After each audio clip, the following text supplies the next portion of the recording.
Assalamualaikum rekan-rekan mahasiswa, kita berjumpa dalam pertemuan sesi kedua. Kali ini kita akan belajar terkait dengan proses perancangan produksi media 2 dimensi dan 3 dimensi. Nah, rekan-rekan sekalian, sebelum memproduksi sebuah media, kita perlu merancang terlebih dahulu. Kenapa harus dirancang? Untuk memastikan bahwa media yang dibuat itu sesuai dengan tujuannya. Sama seperti kita membuat rumah gitu ya. Sebelum rumah itu dibangun, tentunya ada rancangannya dulu. Dalam hal ini mungkin sketsanya ya. Supaya apa? Supaya sesuai dengan harapan si pemilik rumah. Jangan sampai kita mau buatnya rumah 2 tingkat, yang jadi ternyata 1 tingkat. Jangan sampai kita mau membuat rumah model Eropa, yang jadi malah rumah model lain gitu ya. Nah, itu kan tidak match. Supaya match, maka perlu dibuat rancangannya. Jadi, tujuan dari perancangan adalah untuk memastikan bahwa apa yang kita inginkan itu sesuai dengan apa yang akan kita lakukan. Dalam konteks pembelajaran, berarti rancangan sebuah produk multimedia atau media, dalam hal ini media 2 dimensi dan 3 dimensi, itu digunakan untuk memastikan ketercapaian tujuan pembelajaran. Nah, supaya memastikan ketercapaian tujuan pembelajaran, maka kita lihat ada beberapa tahapan nih dalam merancang sebuah produksi media. Kita lihat tahapannya. Tahapan pertama ada analisis kebutuhan, tahapan kedua ada telaah, tahapan ketiga ada analisis materi, dan tahapan keempat ada preview. Nah, dari 4 tahapan ini, ujung-ujungnya sebenarnya ada 2, teman-teman. Tujuan pertama tadi yang seperti saya sampaikan, bahwa untuk memastikan bahwa media yang dibuat nanti itu sesuai dengan tujuan pembelajaran, membantu pencapaian tujuan pembelajaran. Kenapa demikian? Ya karena media yang dibuat itu memang untuk membantu proses belajar mengajar kita. Ya. Kalau media nanti yang dihasilkan malah menghambat, berarti itu kan bertolak belakang dengan tujuan media kan? Nah, itu yang pertama. Yang kedua, media yang dihasilkan nanti sesuai dengan karakteristik siswa. Ya, kita nanti akan menyesuaikan. Kalau siswanya suka bermain-main, berarti medianya nanti kita coba arahkan ke hal-hal yang sifatnya memungkinkan untuk dibuat dalam konteks permainan, gitu ya. Kemudian yang ketiga sesuai dengan karakteristik materi. Nanti kita lihat di bagian ketiga nih terkait dengan analisis materi. Mari kita kupas satu persatu. Tahapan pertama adalah analisis kebutuhan. Di sini teman-teman, kita perlu mengidentifikasi bagaimana keterampilan yang sudah dimiliki oleh siswa dan keterampilan yang akan dipelajari. Berarti kalau kita masukkan dalam konteks pembelajaran kan ada SK, KD, tujuan pembelajaran, indikator, dan seterusnya gitu ya. Kita berangkat dari situ kebutuhannya.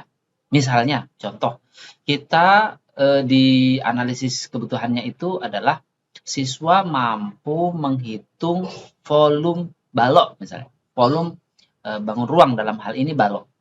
Kita lihat nih, berarti kan kebutuhannya dia bisa menghitung balok ya, volume berarti kan unsur panjang, lebar, tinggi. Kemudian kita cek kebutuhan kemampuan yang dimiliki oleh siswa sekarang. Oh ternyata siswa sudah bisa menghitung luas. Berarti kan sisa sedikit lagi. Dari situlah kita akan mengembangkan dan masuk ke step berikutnya.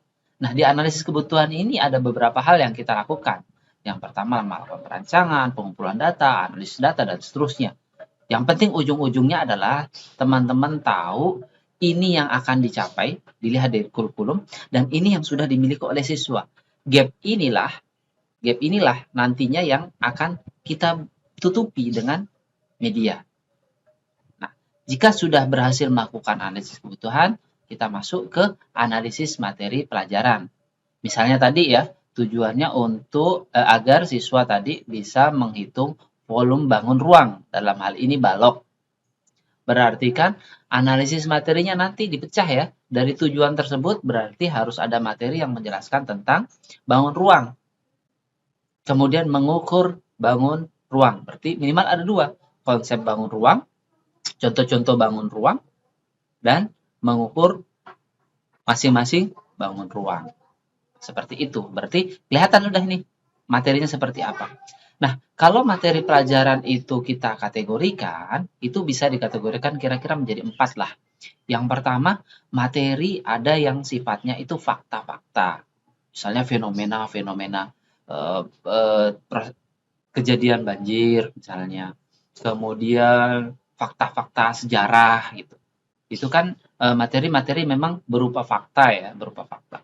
Terus yang kedua, materi-materi yang sifatnya konsep. Konsep-konsep dasar. Misalnya apa itu bangun ruang, kemudian apa itu yang definisi-definisi seperti itulah. Hal-hal yang sifatnya fundamental itu kan materi-materi berupa konsep. Ada juga materi yang berupa prosedur, langkah-langkah. Misalnya untuk menjelaskan terkait dengan proses mencangkok. Mencangkok itu kan prosedural ya teman-teman. Harus dijelaskan step by step-nya. Ini berbeda dengan konsep tadi. Tidak mungkin dijelaskan apa yang dimaksud dengan mencangkok gitu.